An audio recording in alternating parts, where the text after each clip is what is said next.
Today I'm going to talk about how to derive Newton's universal law of gravity from the general theory of relativity. And I'm going to use a Schwarzschild metric for that. The Schwarzschild metric is one of the solutions of the general theory of relativity when there is spherical symmetry and there are some other restrictions. That gives you a Schwarzschild metric, and that Schwarzschild metric is essentially a proxy for us today to solve, together with a geodesic equation, to derive from the general theory of relativity Newton's laws of the universal law of gravity from Newton. Okay, the universal law of gravity from Newton is depicted over here, right? The force between two objects m1 and m2, a distance r squared apart, is essentially given by this formula over here. Okay, the Schwarzschild metric. We assume in the Schwarzschild metric that c equals 1. And for this video you need to know some basic knowledge of the general theory of relativity. If you don't have that, it's probably hard to follow. Okay. GTT in this case is 1 minus 2gm over r, which is this component over here. Yeah, this is the Schwarzschild metric again. And GRR is this component over here, minus 1 minus 2gm over r to the power minus 1. 2gm is the Schwarzschild metric. Okay, so you divide essentially rs by r. The Schwarzschild metric, to give you an idea of the Earth, is 0.88 centimeters. So that means if you would compactify the whole world into 0.88 centimeters, you will have a black hole of the size of 0.88 centimeters. And if you would shoot light toward it, light will not escape. Now, since that's not the case with the Earth, it's not compactified into that small space, there's no issue there, okay? But just to give you an idea. You can use the Schwarzschild metric to essentially calculate a path from a particle in a space where that is under the influence of gravity, right? If the particle is under the influence of gravity, you can essentially calculate using the Schwarzschild metric and geodesic equations to calculate what path it will take. Okay, so the d omega here, I'm not going to use today, but for completeness I filled it out here. We use the 4-factor x mu, which is t, r, theta, and phi. Okay, so you have a t here, there's an r here, and the d theta, d phi components are in the d omega. We use a plus, minus, minus, minus signature. There's a plus here, minus here, and there's a minus here for the two last components. Okay, so now let's take a look at the geodesic equation. The geodesic equation describes the path of a particle when there is gravity around, right? So a geodesic path is essentially a path shortest distance between 2 points in the presence of gravity. And this equation describes how a particle will move when there's gravity around. Okay? Tau here is the proper time. The gamma here are the Christoffel symbols. These are the connection coefficients, okay, of the metric, of the differential topology. And this is essentially a block of 4 equations. X alpha, as we stated before, X alpha was built up out of t, r, theta, and phi, okay? So what we're going to do is we're going to look at a radially moving particle. So we're only going to look at xr in this video. We're going to look at xr, which is essentially r. Okay, and for xr we're going to calculate the connection coefficients. The connection coefficients are the Christoffel symbols, and they are defined as such. Yeah, where g upper and lower are the metric. This is the metric. This is essentially what describes how space warps, right? Space-time warps, and that's described and captured in the metric. So the first thing we're going to do is we're going to calculate the metric, the connection coefficients. And there are a lot of coefficients here, right? There are 40 different coefficients. There's symmetry in mu nu, and mu has 4 variables, right? The t, the r, the theta, and the phi, and nu also, and the alpha also. So if there was no symmetry, you had 4 times 4 times 4, which is 64 various components. But since there is symmetry in mu nu, there are only 40 components, 10 here and 4 there, so 40 in total. We only need to calculate one though, out of all those 40 options. The reason is that we only want to look at a radial path of a particle, yeah, of a fictitious particle, and we will analyze how that particle goes through space time. And we're going to take some limits so that it looks like Newtonian mechanics. Okay, so we look at the R component over here. So let's write out the Christoffel symbols. Definition is over here. We just fill out R for alpha because we're only interested in the radial part of it. The rest you cannot do anything with, so it's still fairly complex. And as a side note, we use implicit summation here. We use the Einstein notation, which is implicit summation over parameters like omega. Here in this equation, for instance, is summed over all omegas, right? So an omega varies from t all the way up to phi. So omega consists of t, r, theta, and phi, and you have to add up all these components. So this is a fairly complex formula over here.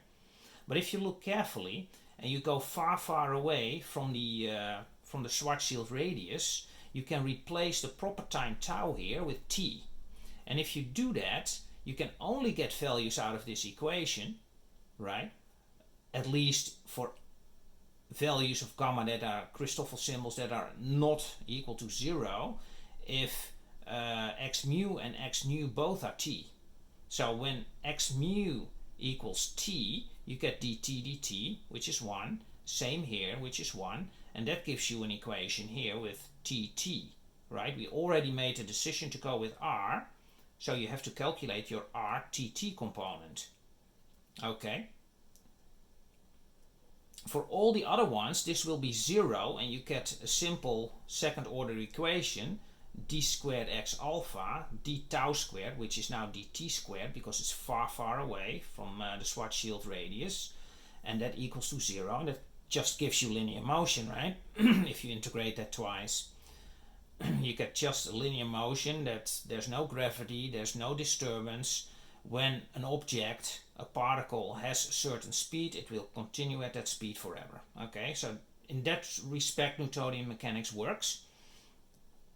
But now let's focus on that RTT component, because that also extracts gravity out of it, and that's what we're interested in. So this equation here with R, we only look at the TT component, and we're going to fill out, for mu and nu, we're going to fill out the t's here. T here, t there, t there, t there, t there. Also, if you look at omega, the only value omega can have essentially is GRR. And that has to do with the fact that this is really a diagonal metric over here. There are only TT components here, GTT, and GRR components here. So the uppers are also the only ones that are available. There's only a GTT upper and a GRR upper. Yeah? So you only have to look at the RR component. So if you now fill that out, this was T, GTR, towards xt, that is towards t.